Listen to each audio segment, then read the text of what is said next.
Bienvenue à tous sur notre chaîne YouTube. Alors moi c'est Kevin. And I'm Lydia, and together we are Kevin and Lydia, becoming a family.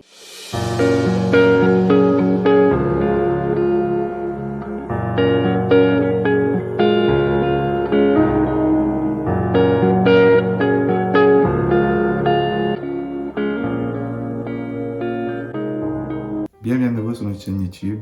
Alors dans cette vidéo, on va partager avec vous quelques points clés que nous avons appris durant nos 2 premières années de mariage. Sachant que là, on est dans notre 3e année de mariage. Donc en espérant que ça va vous bénir et que ça va pouvoir vous aider. Et voilà. Oh.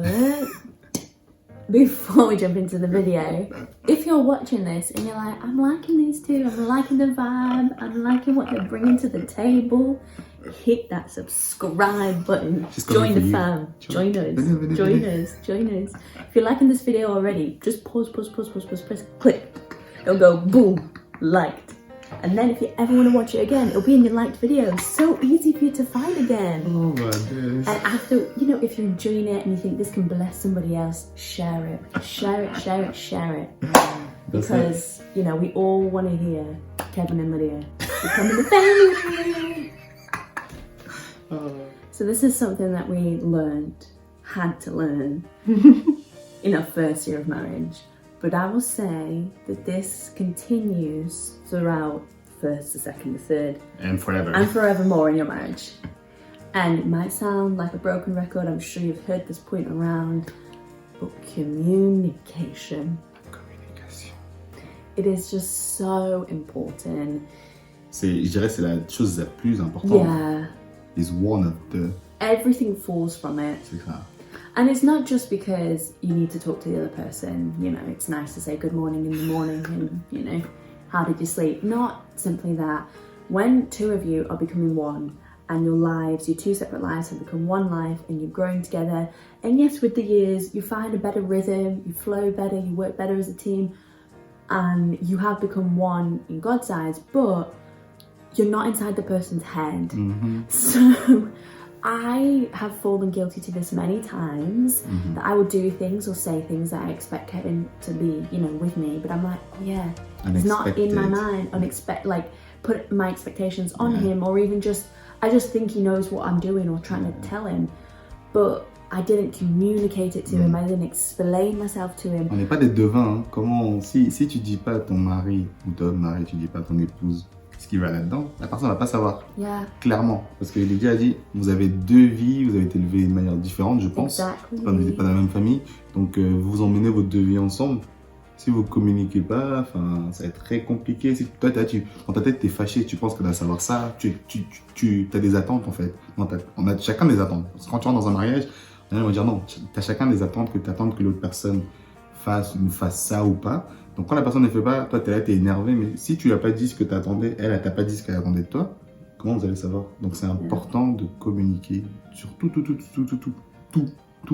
Au début, c'est vrai que franchement, ça nous a... les gens disent que la première année de mariage c'est facile. Bro. Oh my god! Wow! Les gifles. I think I would just add as well, it's about learning how to communicate to your spouse. Ouais, I think so often, like an example is when perhaps we're even editing these videos, I'll just tell Kevin like, should just bring it back there to put it to that and cut that. And he's like, what are you saying? I do not understand. There is no sense in your sentence. And in my mind, I'm like, I made perfect sense. What is wrong with you? And I think about it and I'm like, no, he's not in my mind. Yeah. He doesn't understand my thought process. And I have to learn the way that Kevin will best understand. I could have said that to somebody else and they might have understood me. But I think the thing with communication is you have to learn how the other person will receive what you're saying. Exactement, c'est trop important parce que parfois toi tu communiques à ton partenaire de la manière que tu veux qu'elle te communique. Mais il faut que tu apprennes comment elle va recevoir ta communication. Si toi, tu as été toute ta vie, toi, tu aimes bien quand on te parle fort, un peu en mode « fais ci, fais ça ». Mais si ton partenaire ne réagit pas à ça, toi, tu lui parles comme ça, genre « mais bro, that doesn't work with me ». Et du coup, c'est important de savoir le love language, de comprendre comment la personne reçoit le langage d'amour de la personne pour qu'elle puisse entendre entre guillemets, tes attentes. C'est important de comprendre ce qui va marcher avec elle en fait. Parce que ce qui marche avec elle ne marchera pas avec d'autres personnes. Et ça, c'est la clé. Ça nous a pris du temps. Oh yeah. On y arrive petit à petit. Petit à petit. Et ceci va avec le deuxième point, comprendre ton partenaire. La compréhension, c'est clé. Parce que moi, je sais que quand je suis arrivé dans le mariage, je n'avais jamais vécu avec une femme. Je ne connaissais rien. J'ai une petite sœur, mais je suis parti de la maison, elle avait 12 ans. Je ne savais même pas, enfin je vais m'afficher ici, mais tout ce qui est les moods, les humeurs de femmes, tout ça, je ne connaissais rien. Quand la femme, avant qu'elle a ses règles, les hormones, tout ça, I was like, pourquoi j'ai l'impression que j'ai marié 3 femmes, j'ai 3 femmes à la maison. Je dis, what is this? Les besoins. Moi, je dis, mais qui m'a envoyé? Je me souviens, elle était à New York dans mon appartement. J'ai dit, ouais, qu'est-ce que j'ai fait? J'ai dit, mais moi, j'étais pas prêt pour ça. Et les humeurs de femmes, moi, je connaissais rien, tout ça. J'étais vraiment naïf. Et du coup, ça fait que vraiment comprendre ton partenaire, comment elle fonctionne, du début du mois à la fin du mois, c'est pas pareil. Quand elle est fâchée, quand elle a faim. Lydia, quand elle a faim, elle parle pas. Je dis, mais ça va? Moi, je vois quand je vois les cas, je crois que quand les gens ne parlent pas, c'est parce qu'elle a faim. En fait, tu dois comprendre plein de trucs sur ton partenaire. Donc, yeah, for me, it's still the same for me, understanding your partner, because I will definitely say. Un Africain, tu as parlé d'Africain aussi, hein? Not even that, I've just never known a man like Kevin. What does that mean? Why are you telling me that's not true? Un mec génial comme moi, déjà, Lydia, tu connaissais pas, t'as jamais traîné avec des Africains, un Camerounais, un homme fort. Moi, je connaissais un peu les Blacks, je connaissais les Whites, mais je connaissais pas les Anglais, je connaissais un peu les Whites. Ah ouais. It just takes time to understand the other person. Why do you say it like that, though? Just give them grace. Give yourself grace. Lots of grace. That's like your middle name, huh? Yeah. Yeah. Okay, what I found as well in the first year of marriage is just give yourself some space. Lots of space. C'est important. So in our little shoebox apartment in New York, I had nowhere to Déjà, il run. faut dire, parce que New York, si vous connaissez New York, les appartements sont petits et c'est cher. Yeah. Notre appartement, notre première année d'appartement de mariage, il était petit. C'est-à-dire, quand tu veux ton espace là, tu vas aller où? Yeah, so our shoebox apartment, we had our dining kitchen area, it was all one, and we did have a bedroom, but you know, if somebody's in the bedroom and you want to be in the next room, it wasn't further enough away. True. So I enjoyed the bathroom, lots of time in the bathroom, locked that door, because it could have a lot. Yeah, or went for my walks, lots of walks, lots of walks. Don't make it sound like you do one around me. I mean, there were times. Just needed my space. And I think, you know, the first year of marriage is often painted that you're just going to want to be glued together 24/7, and it's roses. Yeah, and I think it's rainbows. Just more that it's okay to give yourself that space, and you do need that space because you're becoming one, and that takes time, but you don't lose sense of who you are, and you both need that distance and that time just to be yourselves and to breathe. And I feel like don't be afraid to want that for a start. Don't be afraid to ask for that. You don't need to ask, you just... But it's just that, like, if you feel that you're meant to be with them all the time, or you want, or you're without offending the person. Without offending them, you're saying, like, you know what, love, I'd really like for me just to go out with the girls this weekend. It's not, you don't have to think that life is over. I think, or even just you want to sit in 2 separate rooms, or... That's fine. You want to watch 2 separate shows at night. That's fine. That's fine. Stay true to who you are. Like, you stay yourself. And that took me a while, like, to really accept that it was still completely fine for me to want my own space, to have my own space, and to do my own thing. Yeah. Because you create a life together, but you still have your you still your own person. Yeah. C'est quelque chose qui est marrant. Durant la première année, vraiment, on se prenait le bec vraiment pour tout et n'importe quoi. Yeah. Et vraiment, c'est quelque chose que maintenant on va reprendre la deuxième année. Ce qu'on a appris dans notre deuxième année, c'est de choisir ses batailles en fait. Yeah, really. Parce que franchement, on allait se prendre le bec si quelqu'un laissait ça. Je sais, j'aime pas d'exemple, mais c'est tellement ridicule. Enfin, parce que quand tu apprends, c'est normal d'avoir des disputes. Parce que quand tu as des disputes, tu apprends à connaître la personne. Il y a un psychologue qui disait, enfin, je sais plus qui dit c'est important. C'est des couples qui n'ont pas de disputes, c'est problématique. Normalement, tu as des disputes. C'est là que, mais c'est comment tu gères tes disputes. Est-ce que quand tu veux disputer, tu vas être agressif, tu vas être violent, ou justement tu vas apprendre à connaître la personne. Parce que la dispute, soit ça vous ramène proche, soit ça vous éloigne. Et justement, nous, on avait plein de petites disputes, mais enfin, il y avait des disputes qui nous rapprochaient, des disputes vraiment qui ça va rien, tu vois. Mais la deuxième année, on a vraiment appris à choisir ces disputes. Il y a des disputes, j'ai dit, ok, quand elle va commencer à partir, je fais, ok, tu as gagné. tu es maman, tcheng. On n'a pas le temps, pardon, tcheng. I think it's just as well in the first year of marriage, for me, I just wanted to fight so hard to like not let this battle end. Not even battle, just You wanted to win. Not let this. No, but not. She wants to be like, I won. Not only. Boom. No, Sit down, boy. Sit your ass there. No. I don't mean that. I mean, it's like the whole discussion in itself. I just wanted the conclusion. I wanted us to tie it and to be besties again and it all be okay in that same moment. And I think we've already said it before, but like we had the 10 p.m. rule, which was that, you know, if you started an argument after 10 p.m, let it go. Let it go. You're too late. It's too tired. Your emotions and feelings are going to overcome, and you're not going to be seeing sense. Yeah. But then I think it's just more. I just always wanted it to be okay in that same moment. I didn't want to let it just have a bit of breather, have a bit of space to go and pray and think. And I always wanted to sit there and resolve it. Moi je disais, mais on n'est pas fâché. Parfois, tu as besoin d'avoir une discussion. Chacun s'assoit, respire, et après vous reprenez plus tard. Quand vos esprits sont calmes, alors que les gens, il faut ça fixer aujourd'hui, maintenant. Je disais, non, tranquille. Parfois, ça va prendre du temps, et parfois, tu vas dire un problème, tu vas prier par rapport à ça, Dieu va te parler, il va te calmer, et après, vous allez avancer. Quoi. And by doing that, sometimes I would make more of an argument or another argument arise by me sitting there and forcing it. Yeah. Whereas I think in the second year, and even in the third year now, it's like, I'm like, you know what, this is not even important. We don't even need to argue about this. And we'll resolve it there and then. Yeah, it actually comes from it. Yeah. Whereas when I used to in the first year be like, you know, we have to do this, it would make something else come up. But I guess that's all part of it. J'avais reçu ce conseil une fois. On m'avait dit, lors d'une dispute, celui qui s'arrête en premier ou celui qui ne va même pas continuer dans la dispute, c'est celui qui est le plus intelligent, qui sait que la relation est tellement importante qu'il ne veut pas la briser. Et au début de notre mariage, je disais souvent, c'est genre... parce que Lydia, elle a grandi avec un frère. Et j'ai l'impression qu'à chaque fois, c'était... Tu sais, quand t'as un frère, parfois, ces relations, pas genre... on va un peu chiffonner, genre, je vais toujours avoir raison. Toujours avoir raison. Moi aussi, j'aime bien avoir raison. Yeah, et c'était... Quand on entend dans nos discussions, on voulait toujours avoir raison. C'est genre tu veux finir la dispute en mode, non, c'est moi qui ai raison, ou Lydia, c'est elle qui a raison. Et bon, on a appris, en fait, qu'il n'y a pas un qui a raison. Celui qui a raison, c'est celui qui sait que la relation est importante. Et qui ne veut pas la briser, en fait. Et quand une dispute commence, au début, on était là, ouais, la folie de la jeunesse. De la combat de coq. Alors qu'au final, bah non, en fait, ça sert à rien. Quand tu sais que ça va apporter plus de distance et ça va vous diviser, drop it. So as we mentioned, we're more into what we learned in the second year of marriage. But for me, this was it just clicked, was respect. Respecting your man. Your leader. Respecting your man. The chief of your house. The leader. Le chef du foyer. The chief of your household. Do you feel respected that I let you? Yeah, thank you. You saw it in action.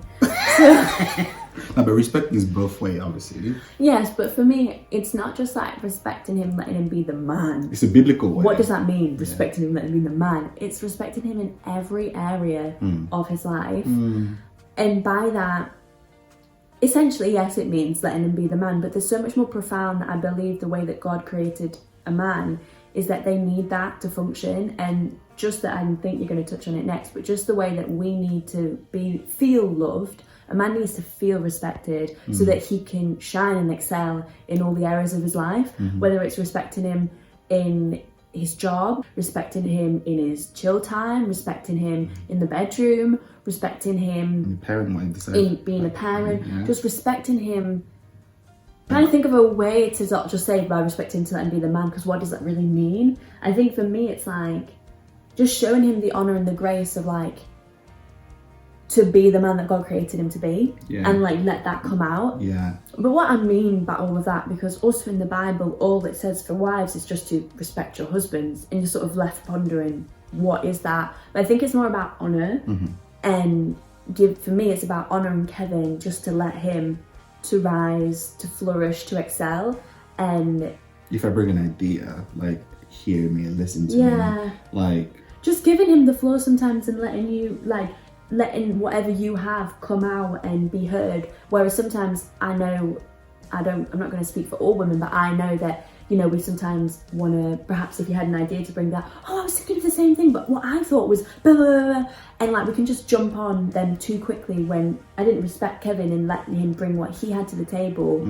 And I know people can jump in here and say, but like, it's the same for the women. I know what we talk about is a biblical principle. Parce que du point de vue biblique, l'image que Dieu lui donne du mariage, c'est que l'homme est au volant et la femme est copilote et le GPS, the God Position System. C'est-à-dire qu'elle aide le mari à le guider où aller en fait. C'est-à-dire que certes, le mari elle est au volant, mais la femme, elle a un rôle tellement plus important. Lydia, elle pense par exemple que l'homme est la tête et la femme, c'est le cou. Genre, il ne saura pas où tourner. Genre, j'ai besoin la tête. C'est-à-dire que parfois, je sais que le monde nous dit, oui, c'est... On va pas entendre les débats parce que c'est des visions c'est des perspectives, c'est des visions de vie qui sont différentes de nous par rapport à notre vision biblique. C'est genre, bien sûr, le respect, l'honneur, c'est des deux côtés. Mais quand on en parle, c'est parfois on vit dans une société où les... C'est un peu vulgaire, mais on veut cut the balls. I don't know how to say that in a respectful way, tu vois, genre, mais genre, il faut laisser la place. Les hommes, comme ils n'ont pas une voix. Les hommes vont à la guerre pour le respect. C'est ça, voilà. L'homme va à la guerre pour le respect, donc pour montrer à quel point le respect est tellement important pour l'homme. Si par exemple, Lydia vient me dire un truc, un reproche, mais il y a pas de... Elle me dit avec un ton bizarre, manque de respect, je ne vais même pas l'écouter. Et pareil, si moi je viens parler à Lydia, il n'y a pas d'amour dans ce que je lui dis, elle ne va pas m'écouter. Ouais. Donc en fait, l'homme a besoin de respect et la femme a besoin d'amour. Il y a même un écrivain qui avait fait un livre dessus. I was about to say that. Okay. Like, it's just, I didn't also realize how much like respect is inbuilt in Kevin the way that I like want love in the same way. This amazing book, we can link it in the description that I've read like before we got married, talks about this love and respect cycle. That if you talk to your man without respect, he won't talk to you with love. And then if you don't have love, you won't talk to him with respect. So this cycle just goes on. And I think as a psychologist, we're talking about so many problems in a marriage because the husband is not giving the wife the love that she needs, and then the wife is not giving the husband the respect that he needs. And once you understand these two really pillars in your marriages, you'll see that how they function, and it's all based on biblical principles that God said that the wives need to respect their husbands and the husbands need to love their wives as Christ loved the church. Oui, il a donné sa vie. Which is a big one. He's willing to, I need to give my life for Lydia. If something like Jésus a donné sa vie pour l'église, il s'est sacrifié. Donc c'est le devoir de l'homme, il est encore plus grand. Un point qui va avec ça, justement, que moi j'ai dû apprendre dans cette deuxième année de mariage, c'est aimer Lydia, justement, de la manière dont elle a besoin. C'est-à-dire que parfois, genre, être émotionnellement disponible. Si t'es d'origine africaine, chez nous les émotions c'est pas quelque chose que, en tout cas je vais pas généraliser, moi en tout cas c'est pas quelque chose que voilà, quand les gens ils pleurent, je sais pas trop gérer tout ça. Et je sais qu'au début j'ai dit mais pourquoi tu pleures, tu peux parler sans pleurer, tu peux... En fait il fallait, au lieu de réagir comme ça, il fallait que moi j'apprenne à me dire ok, c'est elle a besoin que, parfois elle a besoin que je mette mon épaule là, elle pleure et je sais pas trop quoi dire, mais c'était encore j'étais en mode, c'est tout ce que j'avais besoin. Et bah d'apprendre à l'aimer comme ça en fait, être émotionnellement disponible, alors que parfois je suis en mode encore elle pleure. Et elle me dit, Kevin, tu pleures jamais. C'est que, en fait, nous, on nous dit, t'es un homme, tu pleures pas. Du coup, tu grandis en pensant qu'un homme ne peut pas pleurer. Et ça fait qu'émotionnellement, t'es pas prêt. Enfin, t'arrives pas à être disponible à montrer tes émotions. Donc, c'est quelque chose qu'il fallait vraiment apprendre. Gérer les émotions. Gérer tes émotions, gérer les émotions d'une femme. Voilà. Moi, c'était, bro. Franchement, on nous a pas aidé en état africain. Hein. So I think we shared some really heavy and big things that we've learned throughout our first, second and into third year of marriage. I think to conclude, I would definitely say that marriage is for sure the hardest relationship that you will ever work at, but it's also the most rewarding relationship that you'll ever work at and that you'll ever be in. Je suis tellement d'accord avec ça. Ouais, moi je dirais aussi que le mariage, voilà, ça nous a apporté certes nos plus grandes épreuves, mais ça nous apporte aussi nos plus grandes bénédictions. Exactly. Moi, personnellement, j'ai une femme. Maintenant, j'ai un enfant. Tu veux dire une femme. Je dis, non, je vais avoir the process là. Alors, j'ai une femme. Et maintenant, j'ai un enfant. Je me dis, ça, c'est grâce au mariage, c'est grâce à Dieu, tu vois. Et franchement, au quotidien, voilà, ça nous pousse à grandir avec Dieu, de nous améliorer. Parce que voilà, comme on dit, iron sharpen iron. Le fait d'être marié, ça nous rapproche de Dieu parce que tu as un miroir qui te remonte à quel point en fait, tu es égoïste. Donc ça t'améliore en fait. Tu deviens une meilleure. Moi je dis que ça m'a rendu une meilleure personne. Enfin, toi également, je pense. Donc voilà. I feel like it also helps us to grow, to reflect God's love and God's respect for one another every day. L'amour inconditionnel. Asks us to do, L'amour inconditionnel. Pas l'amour qui est des sentiments, l'amour vraiment inconditionnel. And then I think the takeaway is that we've learned how to be quick to apologize. Forgive often and just love with everything we've got. Exactement. En tout cas, on est dans ce cheminement de mariage et on sait qu'on va continuer d'apprendre. On est dans notre 3e année, mais en tout cas, j'espère que tout ça va pouvoir vous bénir. Et vraiment, soyez bénis. Yeah. Thank you so much for watching, and we really pray that you'll be blessed by watching this. Bye. Bye.